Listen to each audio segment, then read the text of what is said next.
జ్ఞాపకం చేసుకోమని ప్రార్థిస్తూ ఉన్నాను. ప్రభా ఈ కూడా వివాహం జరిపించున్న దైవ సేవకులను మీరు నైనా అభిషేకించమని ప్రార్థిస్తూ ఉన్నాను. ప్రభా వాతావరణమని మాకు అనుకూలపరచండి నాయన. కరెంటుని మైకోపురం ఆర్కెస్ట్రా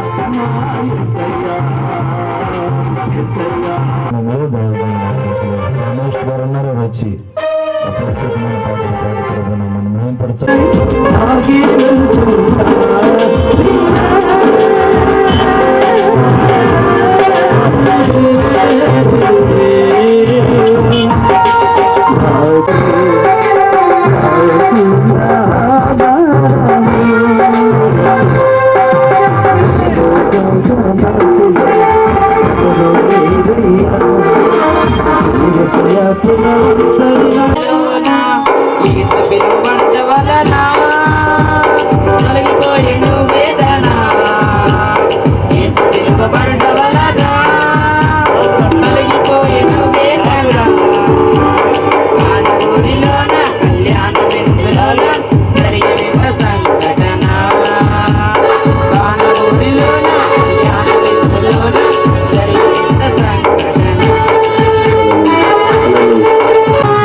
వచ్చినందున అవమానం కలుగలేదు వేడుకలోన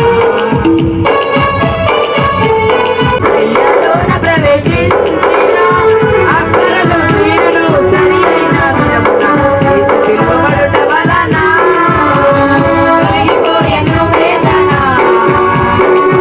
పిలువబడుట వలన కలిగిపోయెను వేదన. కానూరిలోన కళ్యాణ విందులోన జరిగిన సంఘటన.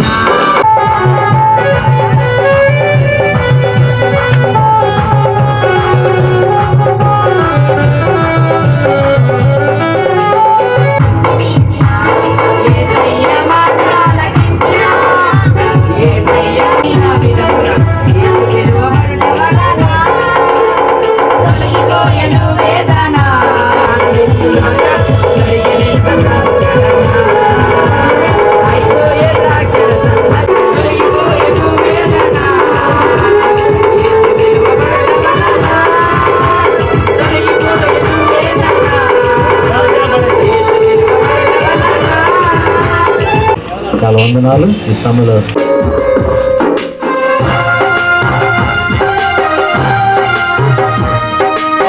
కీడంతా మరచెదరు, మేలులతో సంతసించెదరు. నడుచుకొనుటేమిటో దేవుని సంకల్పం, దేవుని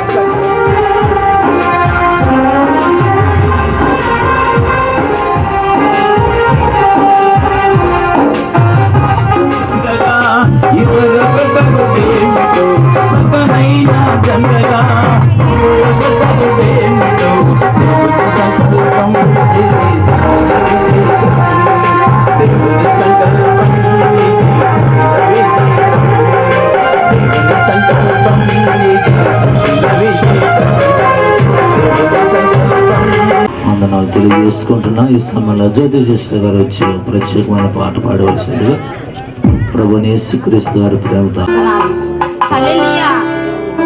వివాహమన్నది పవిత్రమైనది,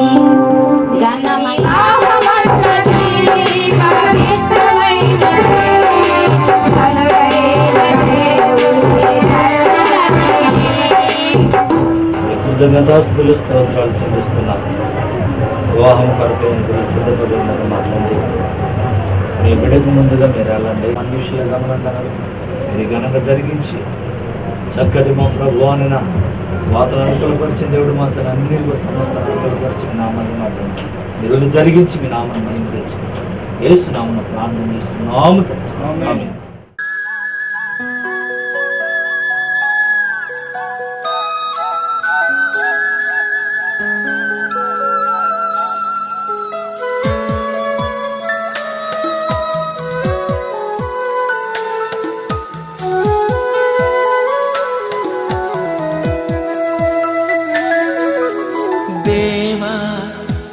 నిన్ను పాడే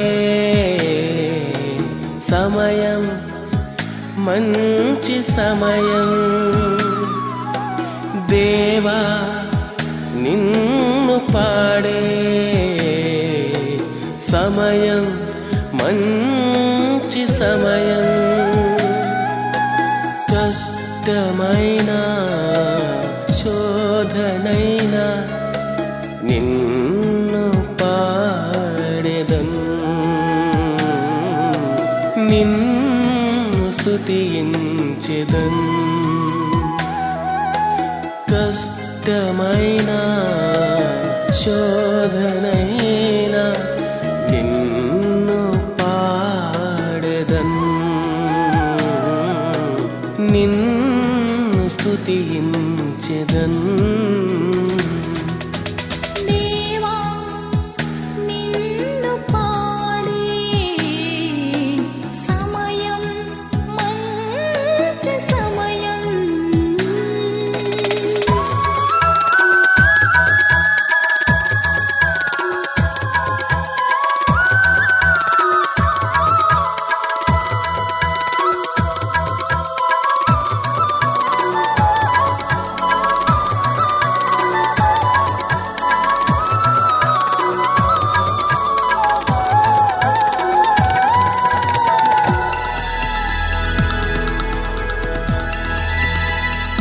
నావా ఒంటరిగా సాగుచుండగా నాథా నిన్నే పాడెదను జీవితములో నీ ఉండగా ఎవరిని గూర్చి పాడేదను శతకోటి పాటలు నిన్ను గూర్చి పాడినా నా ఆశ ఎన్నటికీ తీరదయా శతకోటి పాటలు నిన్ను గూర్చి పాడిన నాశ ఎన్నటికీ తీరదయా కడవరకు నిన్ను కీర్తించి పొగడెదా ప్రాణనాథుడా నా జీవానాథుడా దేవా నిన్ను పాడే సమయం మంచి సమయం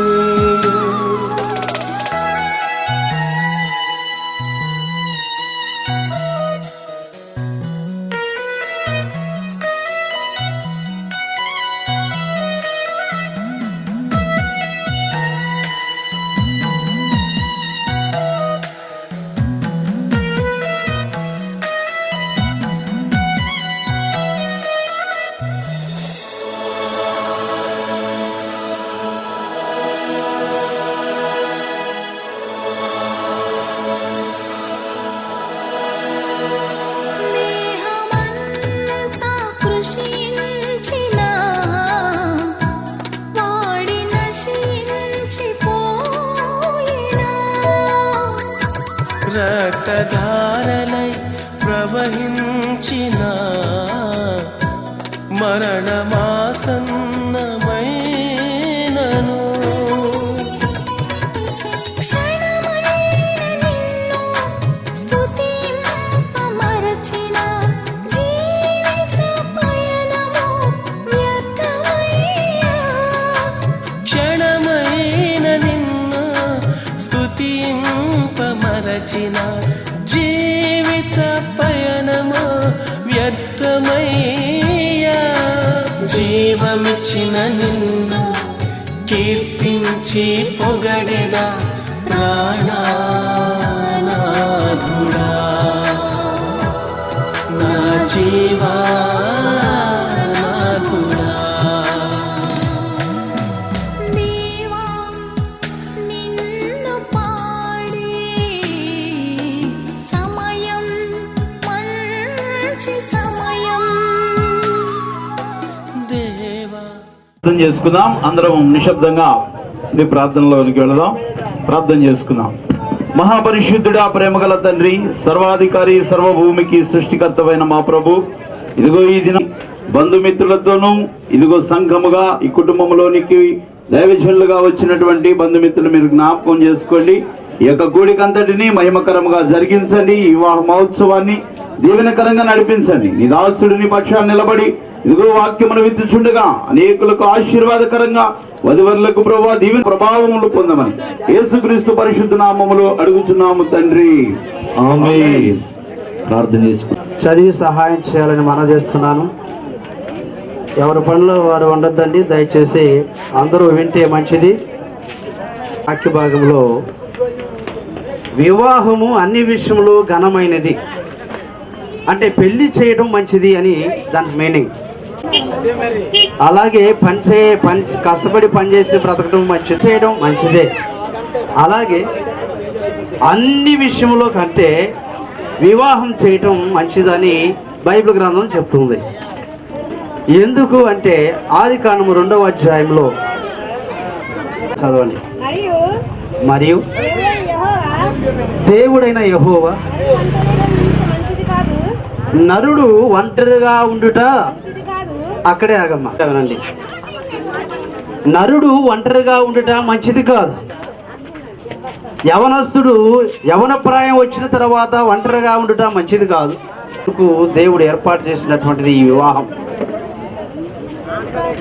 కాబట్టి ప్రియమైన దేవుని యొక్క బిడ్డలారా, నరుడు ఒంటరిగా ఉండటం మంచిది కాదని దేవుని యొక్క మాటలు చెప్పినట్లు, అందుకని వానికి చదవండి, సాటి అయిన సహాయము కొరకు వాని కొరకు చేయదని అనుకునేను. ఇప్పుడు సహాయం కావాలి. మరి తల్లిదండ్రులు ఉంటారు, అయ్యా మరి నీకు సహాయం మా అమ్మగారు వంట చేస్తున్నారండి, మా అమ్మగారు అన్ని పనులు చేసి పెడుతున్నారండి. ఎంతకాలం చేయగలరు?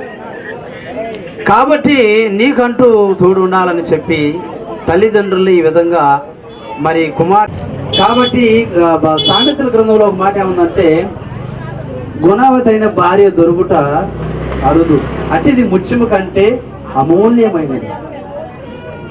చూసారా, మంచి గుణం కలిగినటువంటి స్త్రీ దొరకడం అనేటువంటిది ఒక అదృష్టం అండి. ఎందుకండి మీరు అలా అంటున్నారు అంటే, నేను ఒక మా గ్రామంలో నేను చూసినప్పుడు భార్య మాత్రం చూడండి, ఇగో తలుపేసేసి రేడియో సౌండ్ పెట్టి చాలా ఇదిగా అతను కొట్టినప్పుడు బాధపడుతూ ఏంటి నాకు ఈ జీవితం అని చెప్పేసి అనుకునేవాడు. మరి కొంతమంది అయితే చూడండి, కోపం వచ్చినప్పుడు వంట చేస్తున్నప్పుడే డాక్టర్ చెప్తుందంటే, గుణవైన భార్య దొరుకుట అరుదు అటుది ముత్యము కంటే అమూల్యమైన గుణం కలిగినటువంటి భార్య ఉదయకాలాన్ని లేచి ఆ ఇంటి పనులని చేసి వంట చేసి భర్తకి క్యారేజ్ సిద్ధపరుస్తుంది. భర్త చేనుకు వెళ్ళి మరి చేను పనులు చేస్తున్నప్పుడు క్యారేజీ తీసుకెళ్ళి ఆ ఇంటికి వచ్చి మరలా ఇంటి పనులు చేస్తూ ఉంటుంది. పెందల కాడనే వేసిద్దంట గుణవతి భార్య. ఎప్పుడమ్మా తాగు ఏమండి, ఒక ఆమె తాటాకులతో ఇల్లు కట్టాడు ఒక ఆయన. చుట్టాలు వచ్చినప్పుడల్లా తాటాక వేయటం, టీ పెట్టడం, తాటాక పెట్టడం, టీ పెట్టడం.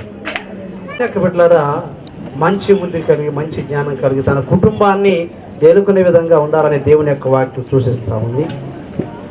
కాబట్టి ఆ సాటి అయిన సహాయం కావాలని దేవుడే ఈ రీతిగా ఏర్పాటు చేశాడు. అలాగే ఆదికాండము తల్లిని విడిచి భార్యను హత్తుకును. చాలు చూడండి, దేవుడు సహాయం కొరకు ఒక మనిషిలో నుంచి ఒక పక్కట స్త్రీగా నిర్మించి ఆయనకు సాటి అయిన నరుడు, కానీ నరుడులో నుంచి తీయబడినటువంటి ఎముకను స్త్రీగా చేసి నారి జరిగింది.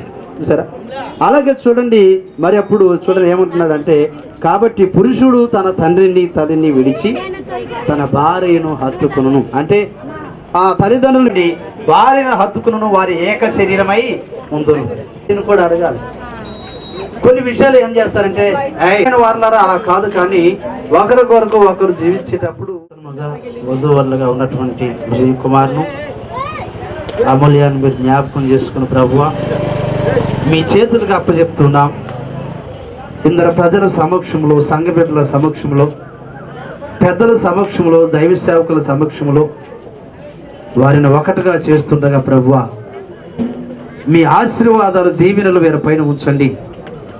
నేటి నుండి మీ పరిశుద్ధాత్మ వారి పైన ఉంచి అని చక్కపరిచిన ప్రభువా, జీవితంలో వచ్చేటువంటి కలంకాలను తొలగించిన వారికి ప్రసాదించి ఐక్యత ప్రభు మా రక్షకుడు రానైనటువంటి నజరేయుడు యేసుక్రీస్తు నామములో మా పరమ తండ్రి. ఆమేన్. హల్లెలూయా. చక్కగా చక్కని వాక్యాన్ని అందించిన దర్జన్ రమేష్ అయ్య గారికి వందనాలు తెలియజేసిన ఈ సమయంలో నూతన మరి వధువులుగా వచ్చిన వారికి మరి వారు ఇరు కుటుంబాల వారు బట్టలు అందిస్తారు. ఆ కార్యక్రమంలో ఈ సమయంలో